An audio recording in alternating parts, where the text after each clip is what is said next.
মানুহৰ নিজৰ কি আছে, জন্ম আনে দিলে, নাম আনে ৰাখিলে। যেতিয়া সকলোবোৰ আনৰ ওপৰতেই নিৰ্ভৰশীল, তেন্তে অহংকাৰ কিহৰ বাবে?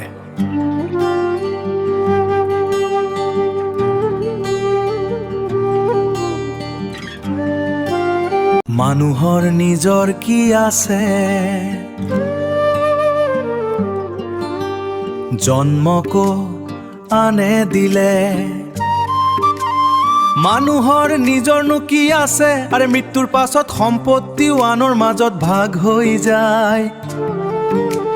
যেতিয়া সকলোবোৰ আনৰ ওপৰতেই নিৰ্ভৰশীল, তেন্তে অহংকাৰ কিহৰ বাবে?